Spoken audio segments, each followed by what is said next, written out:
Hola queridos amigos, bienvenidos una vez más al bosquejo del ciclo del discipulado. Estamos ya en la fase número 2 y el título general de esta lección es Continúe creciendo, es la fase del fortalecimiento del recién converso.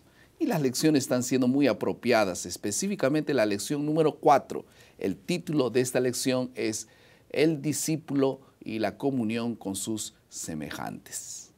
Vamos a hacer una oración y con nosotros está una vez más el pastor Adilson Moraes, quien es director asociado del Departamento de Publicaciones en la División Sudamericana. Bienvenido, pastor. Muchas gracias mais uma vez por la invitación. Un gusto estar mais uma vez com ustedes para estudarmos esse tema tão importante sobre el discipulado. Vamos a hacer una oración y que Dios bendiga este momento especial de la lección, por favor.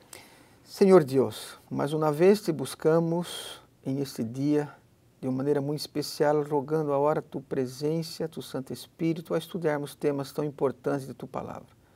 Ajuda-nos a crescermos em fé, em graça delante de ti e com nossos semelhantes. Em nome de Jesus, amém. Amén.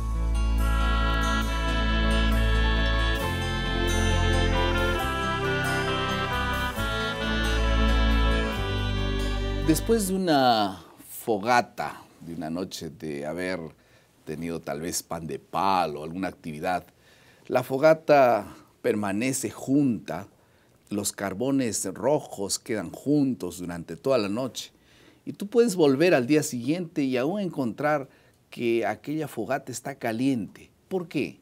Porque los carbones están juntos. Si fuesen dispersos y fuesen repartidos los carbones por todos los cantos, rápidamente se enfriarían, pero juntos se mantienen calientes. El enfoque de la lección de esta semana es reconocer la importancia de hábitos con otras personas para una vida espiritual saludable. Reconocer que hay hábitos relacionados con otra gente que puede ayudarnos a crecer espiritualmente también. Vamos a pasar a la segunda parte de nuestro bosquejo, que es la comprensión o la exploración del texto.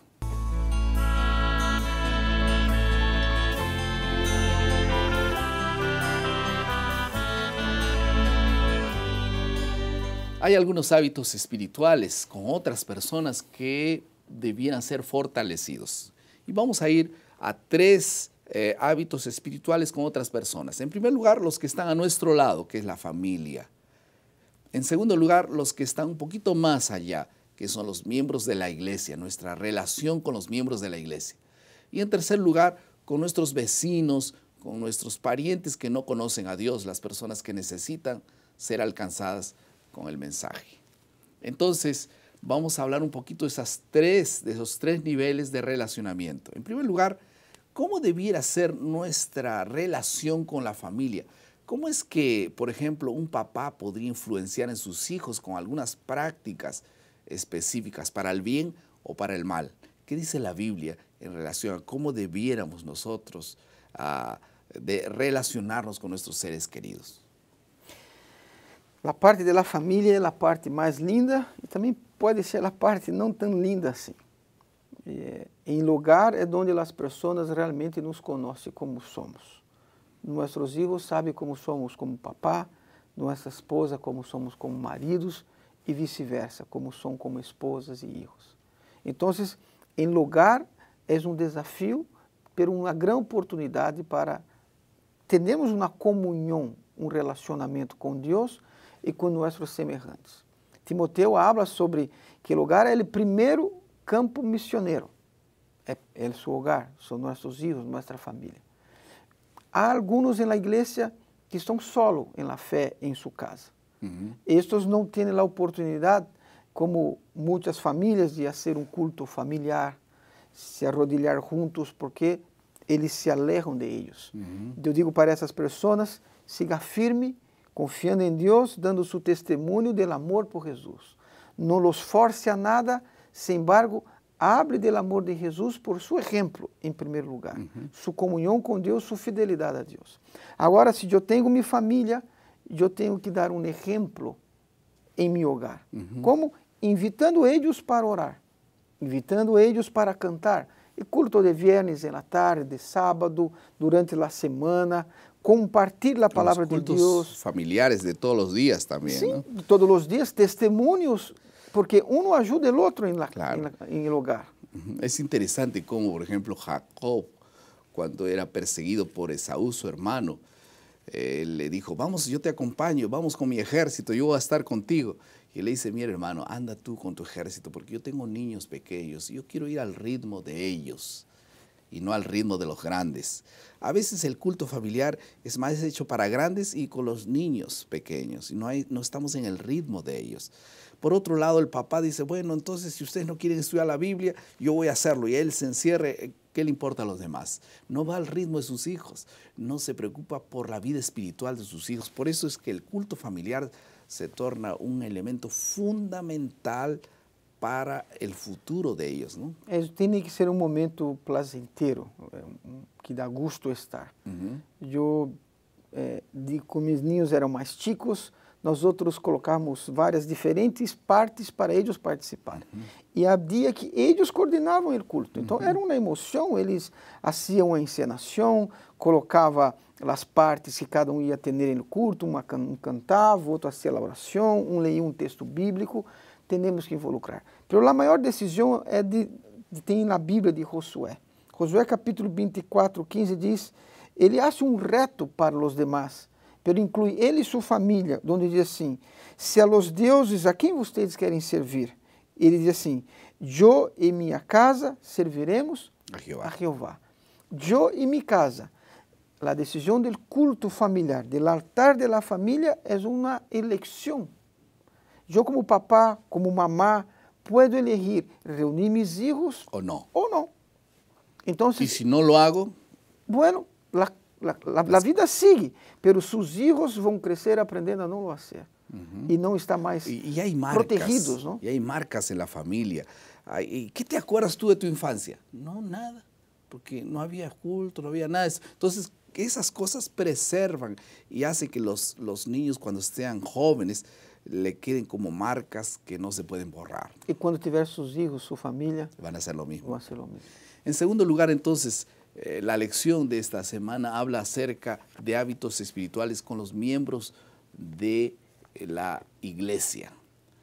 Qué difícil es esto, ¿no? Porque cuando se encuentran personas de diferentes culturas, de diferentes familias, tienen diferentes caracteres y van a convivir juntos en una iglesia, caminar por años en una comunidad, no hay una pequeña roce, hay roces entre ellos y dificultades de relacionamiento, ¿no? Entonces, ¿cuál es el pedido? ¿Cómo es posible que esas relaciones nos ayuden a crecer? Cuando muchos dicen, por ejemplo, no, yo ya no voy más a la iglesia porque en la iglesia me hicieron así, aquel hermano me hizo esto, y entonces parece que en vez de ser una bendición aquella relación con los miembros de la iglesia, caminar como hermanos unos con otros, que fue la gran oración de Jesús en Juan capítulo 17, se torna siendo un elemento destructivo, ¿no? Así como el hogar, hay hijos que están en una edad, otros hay un hijo mayor, que a mamá pede para ajudar o menor, eles estão jogando, de repente se peleiam, e aí papá vem para ajudar, não? E na igreja há níveis, não, de maturidade espiritual. De madurez espiritual. Madurez espiritual. E essa madurez espiritual vem com o tempo. Então, há uns que já estão há mais tempo, que podem ajudar estes que estão chegando. Outra coisa que é importante é a questão de seguir alguns princípios bíblicos.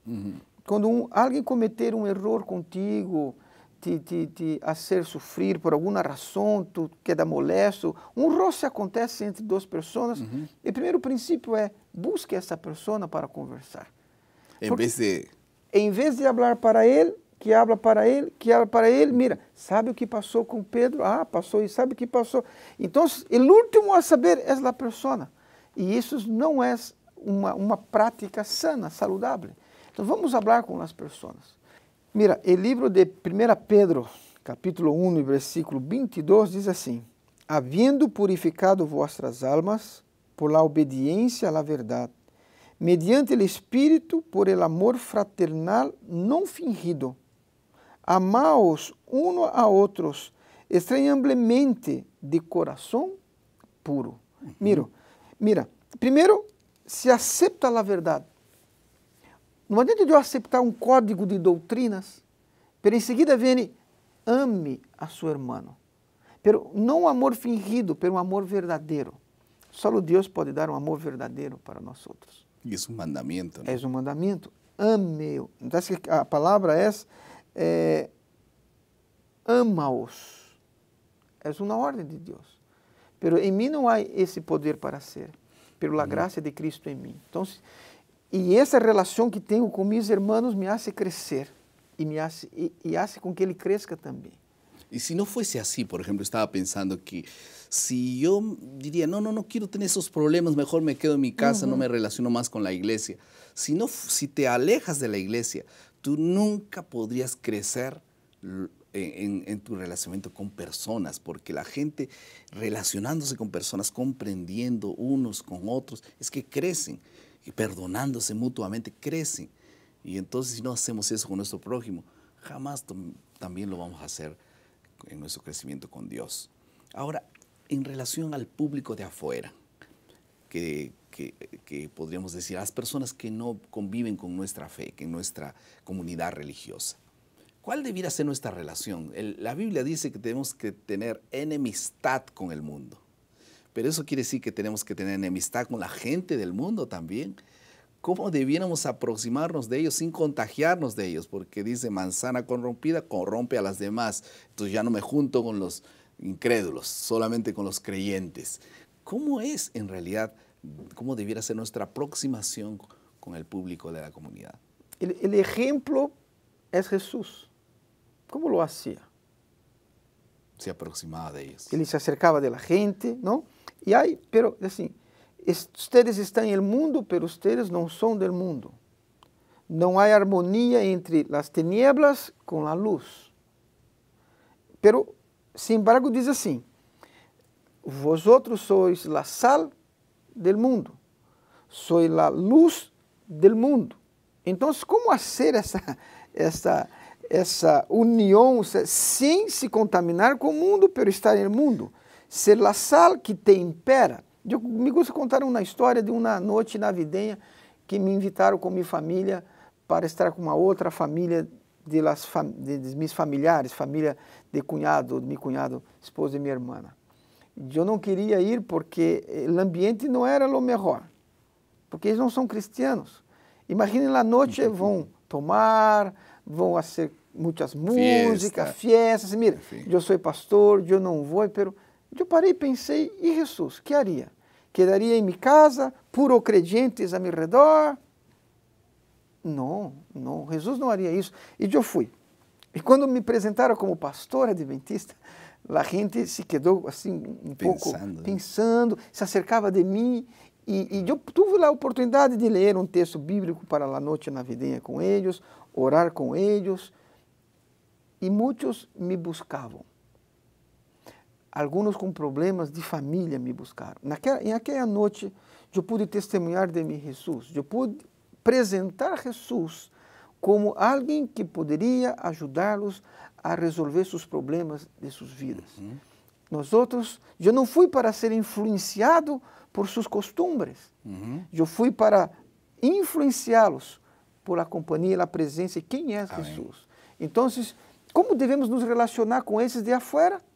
Jesus diz assim, porque o Hijo del Hombre vino buscar e salvar o que estava perdido. Lucas 19:10. Nosso papel é buscar, pero traer el perdido, no quedar no ambiente del perdido. Y a veces no hacemos eso, nos encerramos en la iglesia y volvemos a nuestra casa. Vamos a la iglesia y con las personas de la comunidad tenemos cero comunicación. Jesús tenía mucha razón cuando dice que se aproximaba de ellos, mostraba simpatía a ellos, atendía sus necesidades y entonces al final él decía, sígueme. Já é um texto assim que ele comia com os pecadores, se assentava com os pecadores. Y lo criticaban por eso, ¿no? E lo criticavam por isso.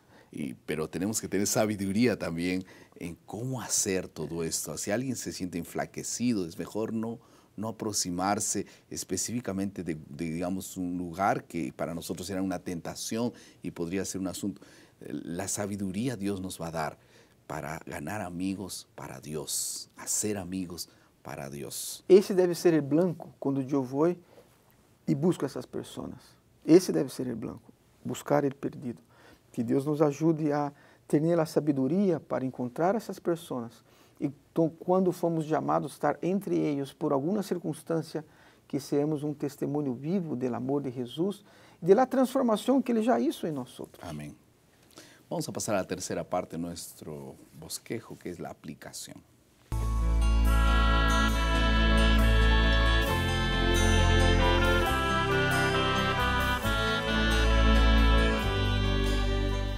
¿Cómo podemos aplicar esto ahora a nuestra realidad, nuestra iglesia, nuestra familia, nuestra persona? Podríamos nosotros tomar algunas aplicaciones propias para la familia, por ejemplo, el culto familiar. ¿Qué les parece si tomamos la decisión de comenzar a tener regularidad en el culto de la familia? Yo no tenía culto en la mañana, vamos a hacer un culto con los chicos, reunirnos rápidamente, hacer una oración, leer algún pasaje de su lección o de la matutina de jóvenes o de adultos, dependiendo del público que tengamos.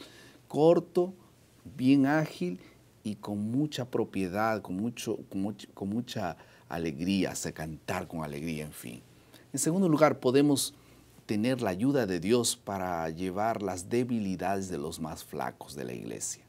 Ustedes saben que en la iglesia hay personas que apenas están comenzando en la fe y todavía no tienen esa madurez espiritual. ¿Quién va a sostener los brazos de ellos? Vamos a criticarlos, vamos a marginarlos y nosotros tenemos que ser el brazo fuerte para sostener las flaquezas de los demás. No decir, está bien, sigue haciendo lo malo. No, tal vez comprenderlo en el momento, hablarle con cariño y ayudarlo a mejorar. En tercer lugar, no caer en la tentación de ausentarnos de frecuentar la iglesia. Vamos a asistir a los cultos regulares, miércoles de noche, en fin. Dios bendiga nuestras decisiones de aplicar la lección para nuestra vida. Vamos a pasar a la cuarta parte de nuestro bosquejo, que es la creatividad.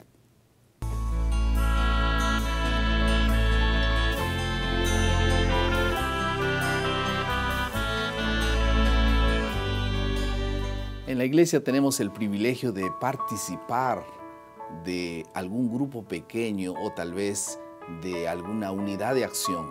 La iglesia tiene clases de escuela sabática, tiene grupos pequeños, pero tal vez algunos pocos solo están dentro de esas estructuras de apoyo.